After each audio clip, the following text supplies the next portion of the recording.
বড় একটা বলবো, সংসারের সব থেকে সুখী ব্যক্তি হলেন তিনি যিনি সন্তুষ্ট। তার কাছে সন্তোষরূপী ধন আছে যা তাকে সুখী রাখে। এবার এই সন্তুষ্টি সেটা কিভাবে আসে জীবনে? এটা আসে ধৈর্যের কারণে। ধৈর্যের এই অনুভূতি অত্যন্ত শক্তিশালী। এই ধৈর্যই কিন্তু আমাদের ধরিত্রীকে ধরিত্রী মাতা করে তোলে, কারণ ধরিত্রী মাতা ধারণ করেন, সহ্য করেন, ধৈর্য ধরেন এবং নিজের কর্ম করতে থাকেন। সেটা ধৈর্যই ছিল মাতা সীতার মধ্যে, যা রাবণের অন্ত করে দিল। এই ধৈর্যের কারণেই নারায়ণ কুর্ম অবতার ধারণ করেছিলেন, বড় একটা পর্বতকে পৃষ্ঠে ধারণ করেছিলেন এবং সমুদ্র মন্থনকে সম্ভব করেছিলেন। সেই জন্য সর্বপ্রথম মনের মধ্যে ধৈর্যকে নিয়ে আসুন। এই ধৈর্যই আপনাকে সন্তুষ্টির পথে নিয়ে যাবে, আর এই সন্তুষ্টি আপনাকে লোভ, মোহ এবং লালসার পথ থেকে দূরে নিয়ে সুখের পথে নিয়ে যাবে।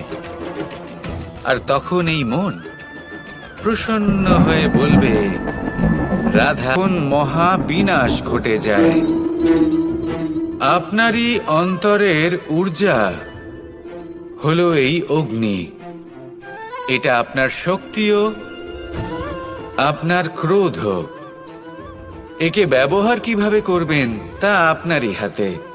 যদি কোনো ব্যক্তি নিজের অন্তরের এই ঊর্জাকে ব্যবহার করেন শক্তির রূপে, তাহলে সে বিকাশ ঘটাতে পারে, নির্মাণ ঘটাতে পারে। কিন্তু যদি কোনো ব্যক্তি তার অন্তরের ঊর্জাকে বিধ্বংসী অস্ত্র বানিয়ে ফেলেন, তাহলে নিশ্চিত রূপে মহা বিনাশ ঘটতে পারে। যাতে বিনাশ তারও অবশ্যই হবে।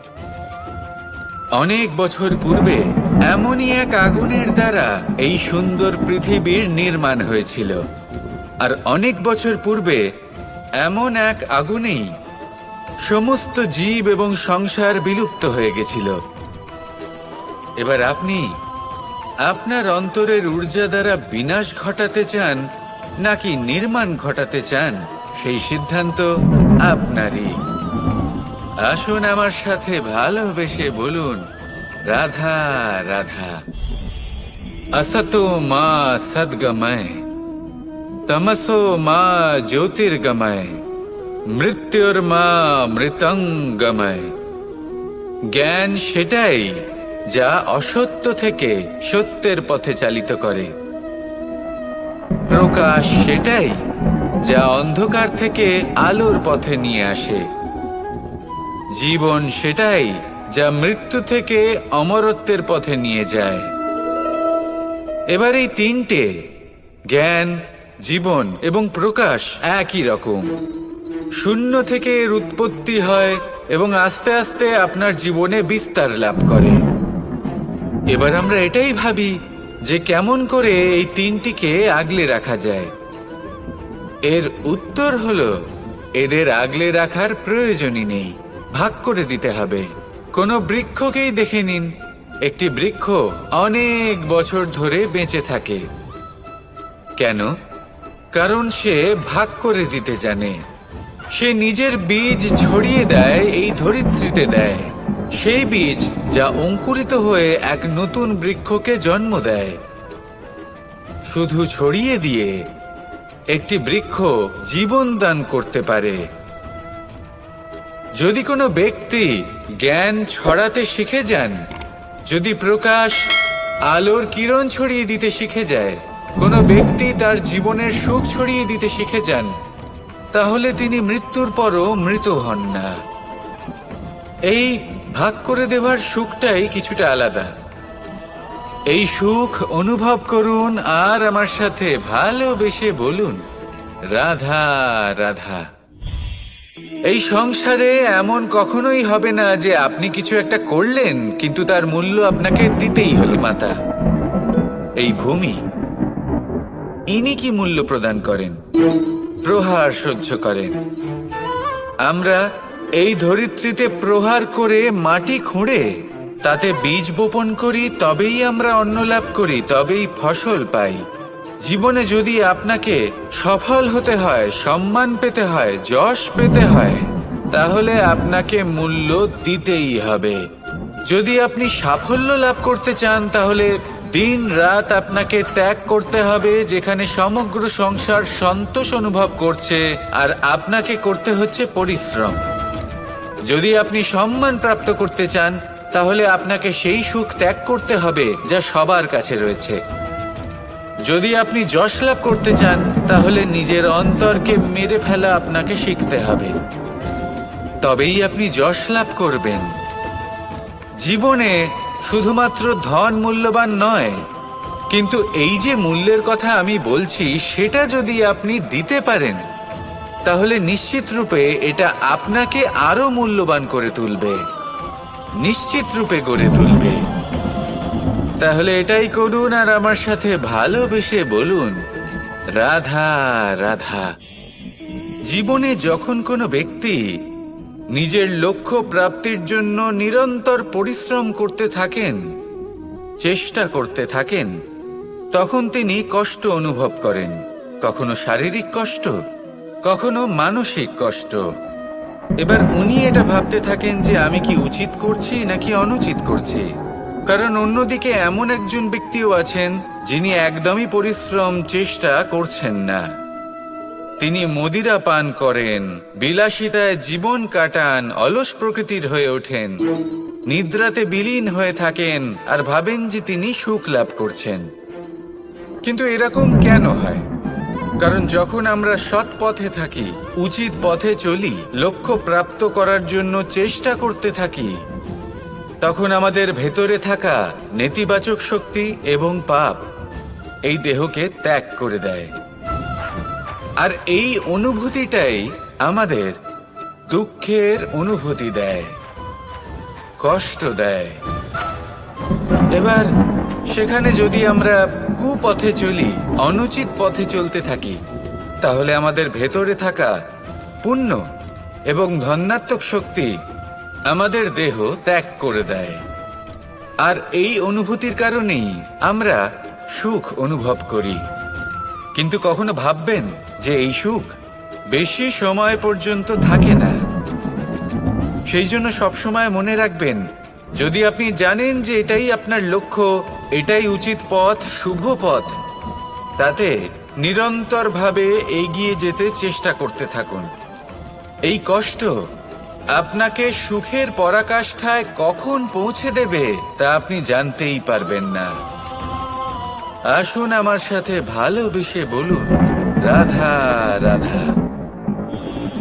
কোনো বাড়িতে, কোনো পরিবারে যখন কারোর জন্ম হয়, তখন তা কত সুখের মুহূর্ত। সূর্য তাকে অবশ্যই দর্শন দেবেন।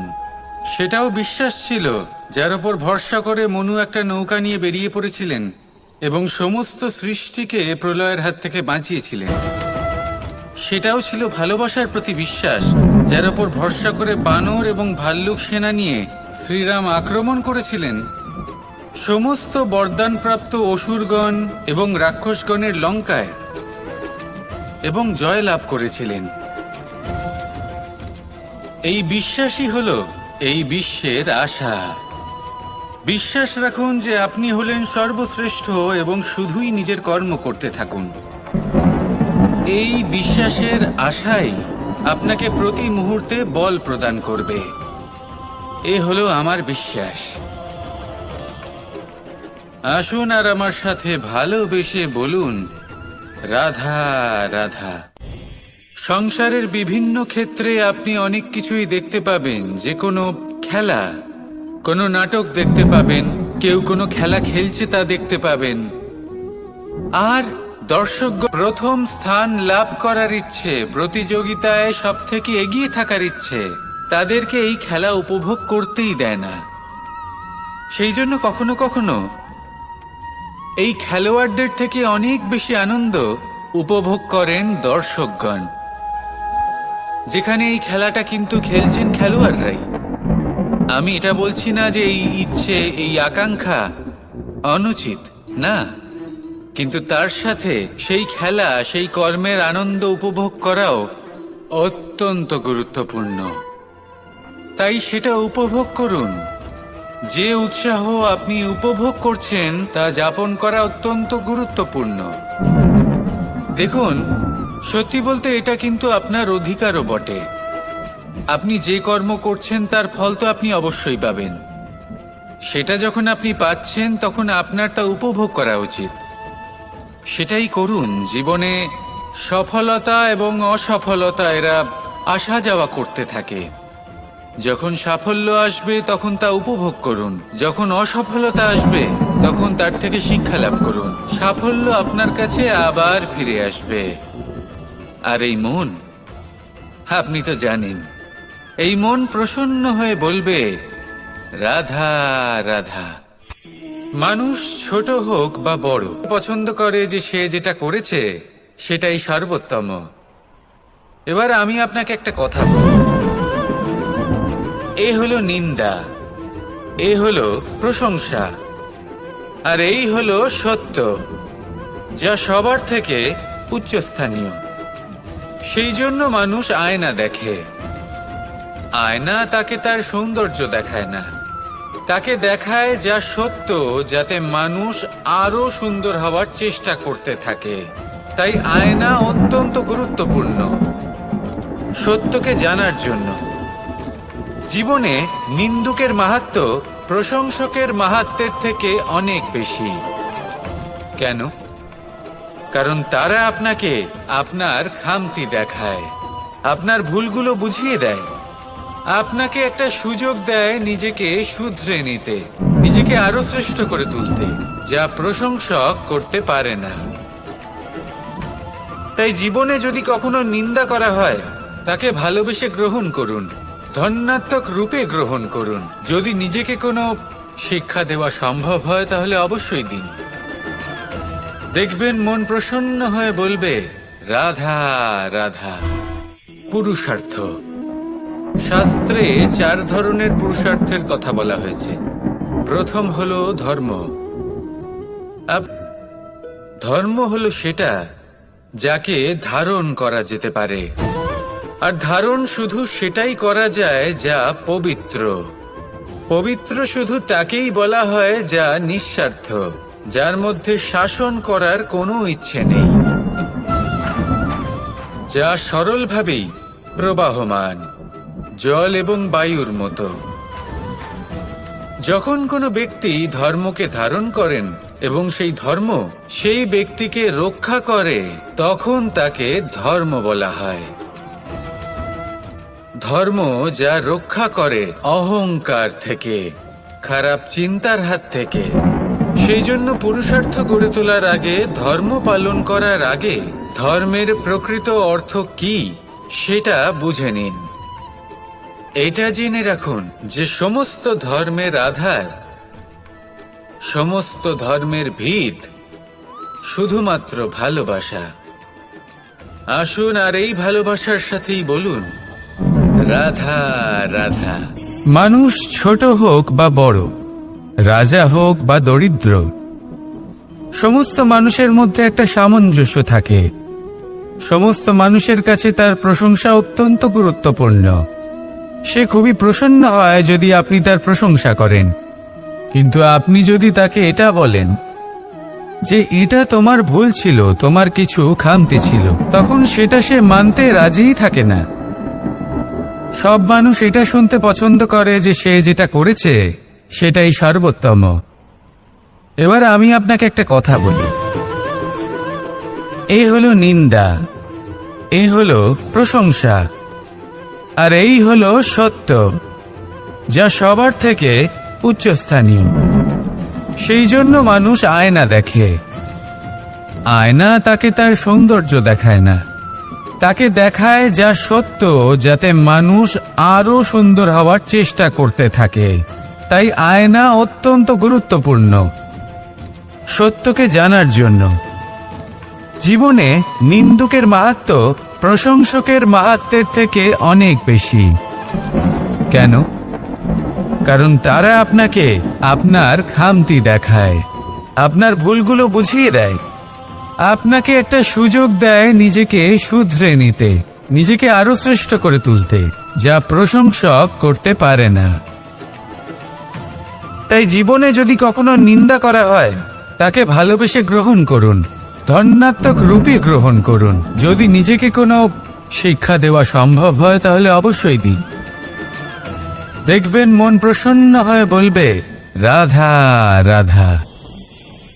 জীবনে কখনো সাফল্য আসে, আবার কখনো অসফলতা, কখনো আশা পাওয়া যায়, কখনো নিরাশা, কখনো জয় লাভ করি, আবার কখনো পরাজয়। এর পেছনের কারণটা জানা অত্যন্ত প্রয়োজনীয়। যদি আমি পরাজয়ের কথা বলি, যখনই আমরা পরাজয় লাভ করি আমরা ভাবতে থাকি যে এমন কেন হলো, আমাদের শত্রু কি বেশি শক্তিশালী ছিল, নাকি আমাদের নীতিতে কোনো খামতি ছিল। এই সমস্ত কারণের পেছনে খুব বড় একটা কারণ থাকে, আর সেই কারণ আমাদের অন্তরে সুপ্ত থাকে। ধরে নিন একটা পথ, তাতে আপনি চলছেন, সেই পথ কাঁটায় পরিপূর্ণ, কিন্তু আপনি পাদুকা পরে রয়েছেন আর আপনি হেঁটে সামনে এগিয়ে যান। এবার এমন একটা পথ এলো যা পুষ্পে ঢাকা, আর আপনি পাদুকা পরে রয়েছেন, কিন্তু আপনার পাদুকাতে একটা পাথর আটকে গেল। তখন দু পা হাঁটাও খুব কঠিন হয়ে পড়ে। এই সংসারের যে কোনো শক্তি আপনাকে পরাস্ত করার পূর্বে আপনি জানেন কে আপনাকে পরাস্ত করতে পারে? আপনার অন্তরের দুর্বলতা, আপনার অন্তরের সেই সুপ্ত শত্রু। আর সেই জন্য ইতিবাচক মনোভাব গুরুত্বপূর্ণ হয়ে পড়ে। ভালো মানুষদের সাথে থাকুন, সৎসঙ্গে থাকুন, বন্ধুত্ব করুন, ভালোবাসুন। এই ভালোবাসা এত শক্তিশালী এক অস্ত্র যাকে ব্রহ্মাস্ত্র পরাস্ত করতে পারে না। এই সমস্যারূপী পাথর কিছুই নয়। আসুন আমার সাথে ভালোবেসে বলুন, রাধা রাধা। মানুষের দুটো রূপ রয়েছে। এক, আমাদের এই মুখ, যা শুধুই চোখে দেখা যায়। আর দ্বিতীয়, আমাদের এই মন, যা শুধুমাত্র অন্তরাত্মা দ্বারা দেখা যায়। এবার আমাদের এই মুখ, তা ঈশ্বর সকলকেই আগে থেকেই প্রদান করেছেন। কিন্তু এই মন কেমন হবে তা আমাদের জীবনের অনুভূতি এবং আমাদের জীবনের লক্ষ্য এগুলি সুনিশ্চিত করে। অর্থাৎ নেত্র দিয়ে দেখা যায় আমাদের এই মুখ, তা শুধুই এই কারণে প্রয়োজন যাতে সংসার আমাদের দেখতে পায়, আমাদের চিনতে পারে। কিন্তু যদি এই সংসারে আপনি প্রকৃত অর্থে মান সম্মান লাভ করতে চান, তাহলে নিজের অন্তরাত্মাকে আপনাকে বিকশিত করতেই হবে। দেখুন, কথায় আছে এই যে অসুর, তা শারীরিকভাবে উপস্থিত নয়, তা মনের মধ্যে থাকে। যদি এই মন থেকে অসুরকে বের করে দেওয়া যায়, তাহলে শরীরে তা উপস্থিত থাকবেই না। তাই মনকে শুদ্ধ করুন আর আমার সাথে ভালোবেসে বলুন, রাধা রাধা। মানুষ যখনই একে অপরের সামনে নিজেদের হৃদয়ের ভাবনা প্রকাশ করে, তখন এক অত্যন্ত প্রভাবশালী মাধ্যম তারা ব্যবহার করে, যাকে ভাষা বলা হয়। এবার আমি দেখেছি যে একজন মানুষ অনেকগুলো ভাষাতেই নিপুণ। আমি এটাও দেখেছি যে মানুষ অনেকগুলো ভাষায় কথা বলে, কখনো কখনো অনেক ভাষা মিলিত করে তার প্রয়োগ করে, উচিত প্রকারে তাকে ব্যবহার করে না, না সেটাকে সম্মান করে, আর না ভাষাকে শুদ্ধ রাখে। আর এটা হলো অনুচিত। যদি ভাষাকে শুদ্ধ রাখেন, তাহলে ভাষা আপনার চরিত্রকে শুদ্ধ রাখবে, তা আপনার একাগ্রতা বাড়িয়ে তুলবে। এই প্রত্যেক ধ্বনিকে অনুভব করে যদি আপনি শব্দের উচ্চারণ করেন, ভাষাকে প্রয়োগ করেন, তাহলে আপনিও আনন্দ পাবেন, আর যিনি শুনছেন সেই ব্যক্তির কানেও মধুর শব্দ বাজবে। তাই মনে রাখবেন, যে ব্যক্তি ভাষার পবিত্রতাকে সম্মান করে, তাকে সংসারও সম্মান করে। ভাষাকে শুদ্ধ এবং পবিত্র রাখুন, তাহলে ভাষা আপনার চরিত্রকেও শুদ্ধ এবং পবিত্র রাখবে। আর এই মন, সুপ্রসন্ন হয়ে বলবে, রাধা রাধা। এ হলো রামায়ণের সময়কালের কথা। সেতু নির্মাণ করার কাজ চলছিল। সমস্ত বানর সেনা এই কাজে নিযুক্ত হয়েছিলেন। বড় বড় পাথর তুলে নিয়ে এই বানর সেনা সমুদ্রে ফেলছিলেন। এই কাজ চলছিল। এমন সময় ছোট্ট একটা কাঠবিড়ালি এলো। ছোট ছোট মাটির ডেলা হাতে নিয়ে সাগরের কাছে যাচ্ছিল আর বড় বড় পাথরের পাশে রেখে দিচ্ছিল। যথাসম্ভব সেখানে রেখে আসছিল। সারা দিন ধরে সে এই পরিশ্রম করেই যাচ্ছিল। এবার শ্রীরাম তার এই কাজ দেখতে পেলেন। সেই ছোট্ট কাঠবিড়ালিটিকে নিজের হাতে তুলে নিলেন এবং অত্যন্ত ভালোবেসে তার পিঠে হাত বুলিয়ে দিলেন। কথায় আছে যে কাঠবিড়ালির পিঠে যে দাগ আছে, সেই 3টি দাগ এসেছে শ্রীরামচন্দ্রের 3 আঙুলের থেকে। যে কাজ আপনি করছেন তাতে সমস্ত শক্তি প্রয়োগ করুন। যতটা আপনার সামর্থ্য রয়েছে, যতটা আপনার প্রতিভা রয়েছে, সম্পূর্ণভাবে উৎসর্গ করে দিন। ঠিক এমনভাবে কর্ম করুন। সেই কাঠবিড়ালি কিন্তু তাই করেছিল। সেই জন্য শ্রীরামের সাথে সেও সেই কাহিনীতে অমর হয়ে গেছিল। সম্পূর্ণ শক্তি প্রয়োগ করুন, সম্পূর্ণ সামর্থ্যের সাথে কর্ম করুন, কারণ এটাই হলো শ্রেষ্ঠ পথ কোনো কর্ম করার। আসুন আমার সাথে ভালোবেসে বলুন, রাধা রাধা। এই সংসারে যখন সাফল্যের পথে আপনি অগ্রসর হবেন, তখন আপনার পরিশ্রম, একাগ্রতা, সাহসের সাথে সাথে সমাজের এই নিন্দার কথা ভেবেই আমরা ভয়ভীত হয়ে পড়ি। সেই কারণে নিজেদের আশা, নিজেদের বিশ্বাস হারিয়ে ফেলি। এবার যদি সেই নিন্দার ভয়ে আমরা লক্ষ্যচ্যুত হই, তাহলে সেটা অনুচিত। সেই জন্য জীবনে শুধু পরিশ্রম করতে থাকুন, সামনে এগোতে থাকুন। যেই দিন আপনি আপনার লক্ষ্য লাভ করবেন, সেই প্রত্যেক ব্যক্তি যারা নিন্দা করছিলেন, তাদের দৃষ্টি আপনা থেকেই পাল্টে যাবে, ঠিক কিনা? এই সংসারকে যা প্রাণ চায় তাই বলতে দিন। যদি আপনি কারোর কথা শুনতে চান, তাহলে নিজের অন্তরের কথা শুনুন। সেটাই আপনাকে উচিত পথে নিয়ে যাবে। সামনে অগ্রসর হতে থাকুন, পরিশ্রম করুন। এমন একটা দিন আসবে যেদিন এই নিন্দুক ব্যক্তিরা আপনার লক্ষ্য প্রাপ্তির উদাহরণ সবাইকে দেবে। আসুন আমার সাথে ভালোবেসে বলুন, রাধা রাধা। মানুষ সুখী জীবন যাপনের প্রতি এতটাই অভ্যস্ত হয়ে পড়ে যে একটা ছোট্ট সমস্যা এলেই সে সবার থেকে সাহায্য চাইতে শুরু করে দেয়। সে সাহায্য লাভও করে এবং সেই সংকট থেকে সে বেরিয়েও আসে। কিন্তু এই সাহায্য কিছু মুহূর্তের, আর কিছু মুহূর্তের হলো এই দুঃখ। এই 2 মুহূর্তের সাহায্যের জন্য আজীবন আপনি তার কাছে ঋণী হয়ে থাকেন। আর মানবিকতার খাতিরে আপনার মনে কৃতজ্ঞতা জেগে ওঠে। আর সেই কৃতজ্ঞতা বোধ হলো যে আপনি কখনো সেই ব্যক্তিকে ছাপিয়ে যেতেই পারবেন না। সেই জন্য জীবনে সবসময় চেষ্টা করবেন নিজেকে প্রস্তুত রাখতে। সেই সব সমস্যার জন্য, সেই সব বাধার জন্য যেগুলো আপনার জীবনে আসতে পারে। ততক্ষণ সাহায্য চাইবেন না যতক্ষণ না অন্য কোনো পথ না থাকছে। সাহায্য চাওয়া অনুচিত নয়, কিন্তু সাহায্য চাইলে এবং সাহায্য পেলে আপনি আজীবন কৃতজ্ঞ এবং ঋণী হয়ে থাকবেন। আর তারপর একদিন আপনি পরিবর্তন দেখতে পাবেন যে কিভাবে আপনি ছোট ছোট সমস্যার জন্য সাহায্য না চেয়ে বড় বড় সমস্যার সম্মুখীন হতে প্রস্তুত হয়ে গেছেন। এটাই হলো সংসারের নীতি। এটাই পালন করুন আর আমার সাথে ভালোবেসে বলুন, রাধা রাধা। এমন অনেক মানুষ আছেন যারা আমাকে ভগবানের পরিভাষা জানতে চান, যে ভগবান আসলে কি, তিনি কেমন।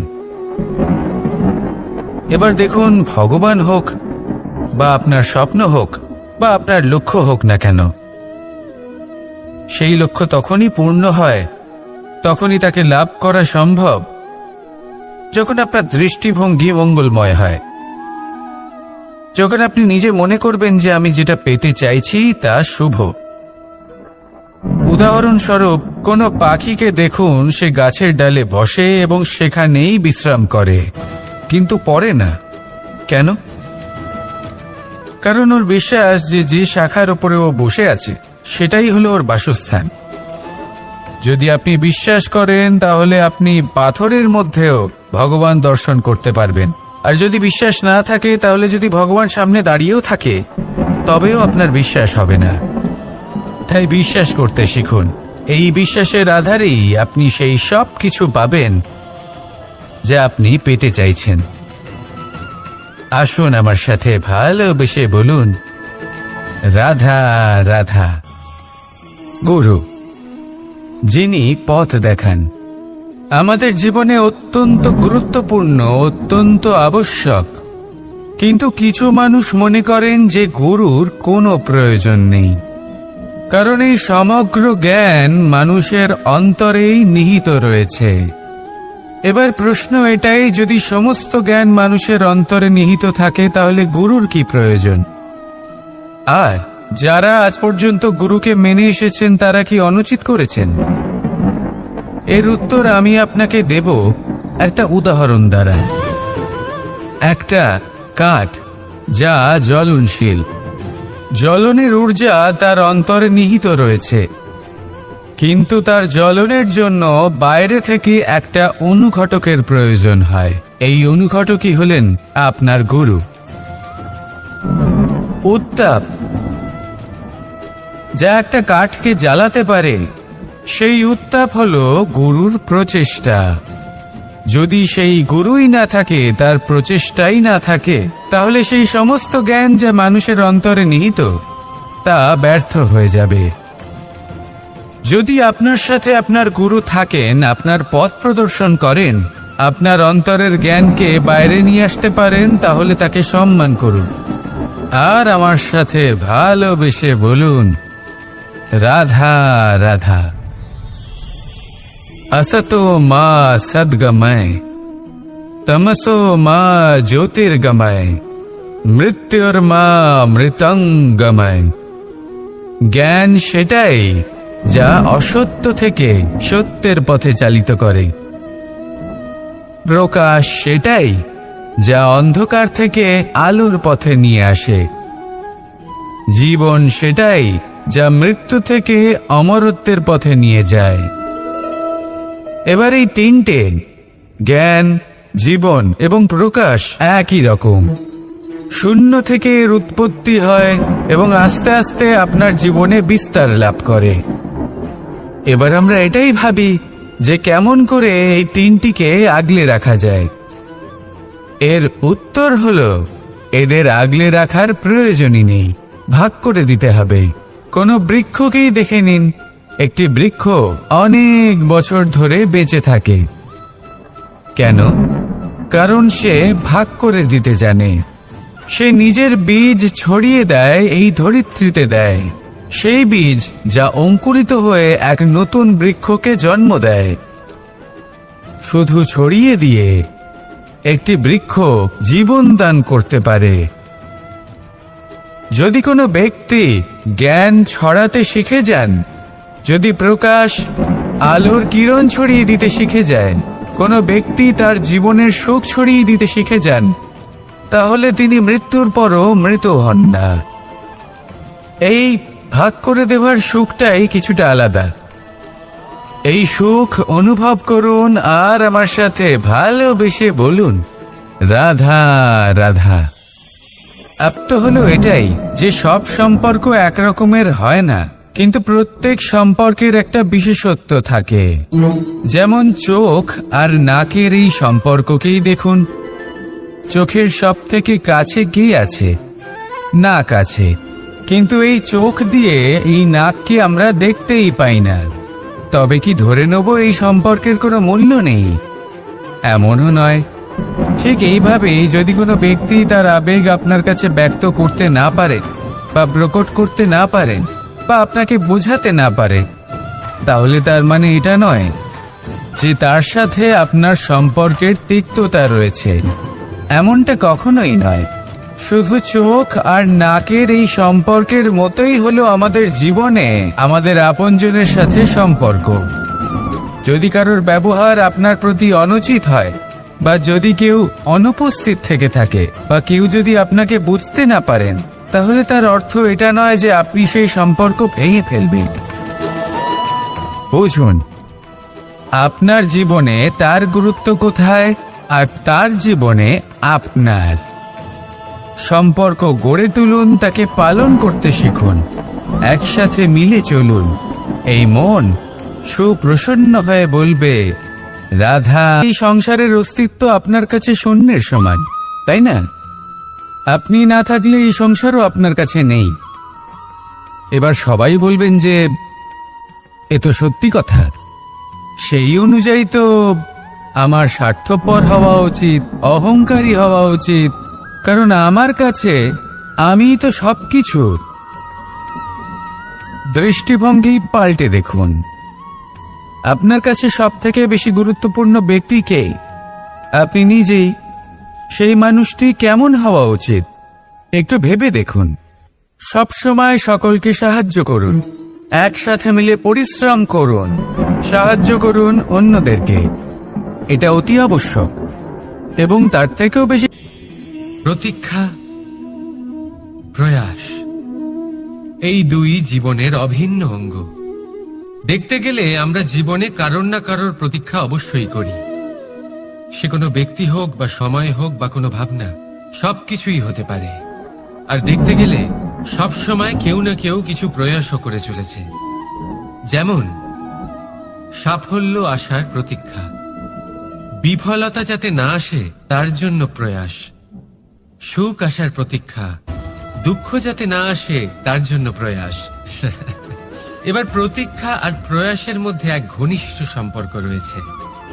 আর তা হলো, যিনি প্রতীক্ষা করেন তিনি ঠিক তাই পান যা একজন প্রয়াস করা ব্যক্তি পেছনে ফেলে আসে।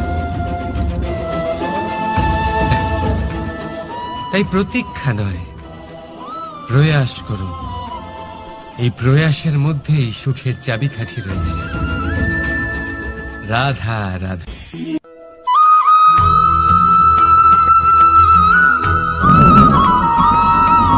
আমাদের জীবনে অনেক ধরনের ব্যক্তি এসে থাকেন।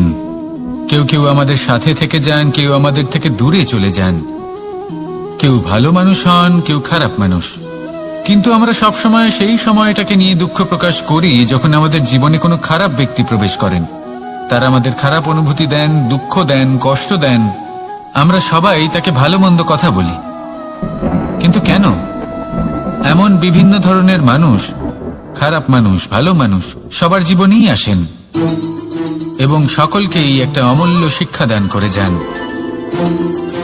এবার আপনি নিজেই ভেবে দেখুন, জীবনে যখন প্রথমবার আপনি আগুন স্পর্শ করেছিলেন, তখন আপনি একটা শিক্ষা লাভ করেছিলেন যে আমাকে আগুনের থেকে একটু দূরে থাকতে হবে। তারপর আস্তে আস্তে আপনি শিখলেন যে কিভাবে এই আগুনকে নিয়ন্ত্রণে রাখতে হবে। তারপর আপনি শিখলেন যে কিভাবে নিজের জীবনে তাকে প্রয়োগ করতে হবে। তা সে অন্ধকারে প্রকাশ লাভ করার জন্য হোক বা খাবার বানানোর জন্য। সেইভাবেই কোনো খারাপ ব্যক্তি যখন আপনার জীবনে আসে, কোনো শিক্ষা দিয়ে যান, তার প্রতি কৃতজ্ঞ থাকুন। তার বিষয় খারাপ ভাবার বা খারাপ অনুভূতি নিয়ে থাকার কোনো প্রয়োজন নেই। সেই শিক্ষা লাভ করুন, ইতিবাচক মনোভাব নিয়ে জীবনের সামনে এগোতে থাকুন। কেউ নেই যিনি আপনাকে বাধা দিতে পারেন। আসুন আমার সাথে ভালোবেসে বলুন, রাধা রাধা।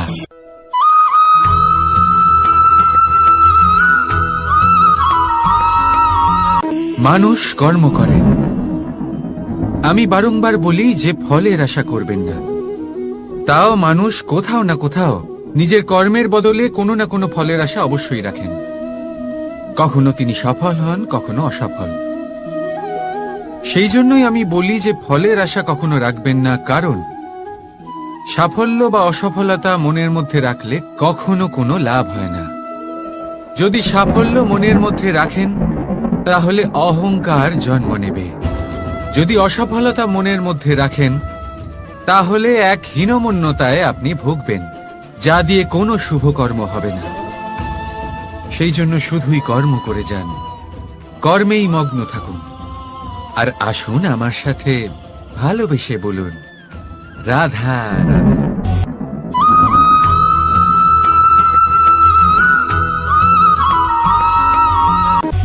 বন্ধু আর শত্রু, প্রত্যেকের জীবনের একটা বড় অংশ এর উপরে নির্ভরশীল হয়ে থাকে। আপনার জীবনে সফলতা আর অসফলতাও এর উপরে নির্ভরশীল। কিন্তু এই বন্ধু এবং শত্রুদের খুঁজে পাওয়ার জন্য আপনাদের বাইরে যাবার প্রয়োজন নেই, কারণ এরা স্বয়ং আপনার ভেতরেই আছে। আপনি যদি বিনম্র থাকেন, যদি আপনি নিরন্তর প্রয়াস করতে পারেন, তাহলে আপনার কোনো বন্ধুর প্রয়োজন নেই। যদি আপনার মধ্যে অহংকার থাকে, যদি প্রতি কথায় আপনার মধ্যে ক্রোধ উৎপন্ন হয়, তাহলে আপনার শত্রুর কোনো প্রয়োজনই নেই। নিজের অন্তরের এই বন্ধু ও শত্রুকে চিনুন, আর আমার সাথে ভালোবেসে বলুন, রাধা রাধা।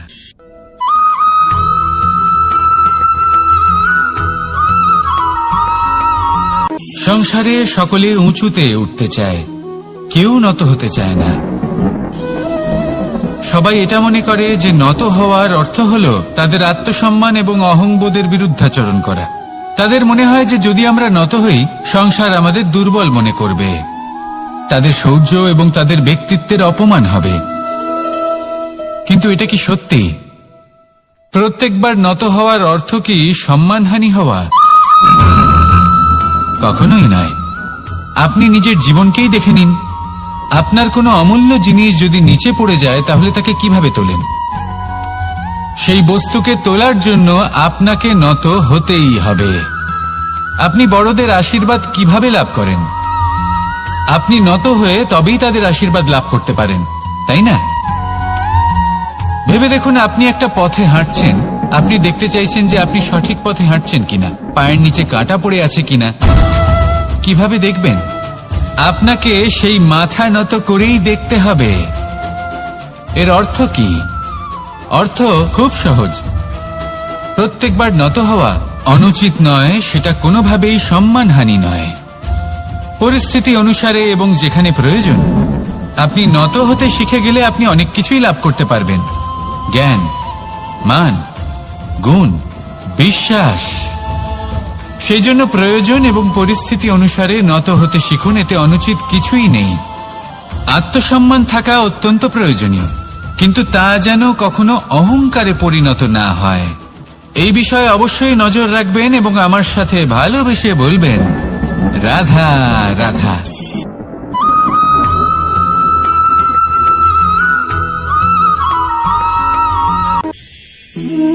একে চিনতে পারলেন? একে কুঠার বলা হয়। আপনারা জীবনে কোথাও না কোথাও কোনো না কোনো রূপে এটা দেখেই থাকবেন। একটা ব্যাপার নিশ্চিত, এই কুঠার ছাড়া কোনো বৃক্ষকে কাটতে পারা সরল নয়। এবার আপনি কখনো এটা ভেবেছেন, এই কুঠার, এর এই অংশ, এর মুখটাই যদি না থাকে তাহলে কি হবে? এ শুধুমাত্র কোনো বৃক্ষই নয়, তার কোনো ডালও কাটতে সক্ষম হবে না। এবারে ভাবুন, এই শুকনো কাঠের হাতল এ আমরা কোত্থেকে পেলাম? কোনো এক বৃক্ষ থেকে। সেই ডাল যাকে কেটে ফেলা হয়েছিল এক বৃক্ষকে কাটার জন্য, এই ডালই শস্ত্ররূপে প্রস্তুত। আমাদের জীবনে আমাদের প্রিয়জন, আমাদের আপনজন যখন সময় কখনো কখনো তাদের সঙ্গ না দেয়, যদি তারা দৈন্য দশায় থাকেন, তাহলে তাদের সঙ্গ কখনো ছাড়বেন না। ওনাদের প্রয়োজন শুধুমাত্র মনোবল। তা তাদের দিন। তাদের সাহায্য করা আপনার কর্তব্য। হয়তো তাদের সাথে থেকে আপনার কোনো লাভ হবে না, কিন্তু তাদের দূরে থাকাতে আপনার ক্ষতি অবশ্যই হতে পারে। সর্বদা সাহায্য করুন। সঠিক সময় আসলে তা আপনার সহায়ক অবশ্যই হবে। রাধা রাধা।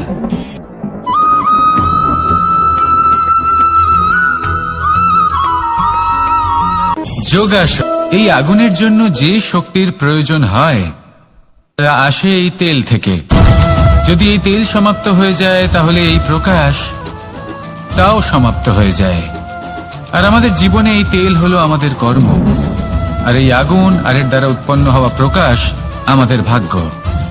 যত আমাদের কর্ম ক্ষীণ হতে থাকবে, আমাদের ভাগ্য সৌভাগ্য কোথাও না কোথাও লুপ্ত হয়ে যাবে। যে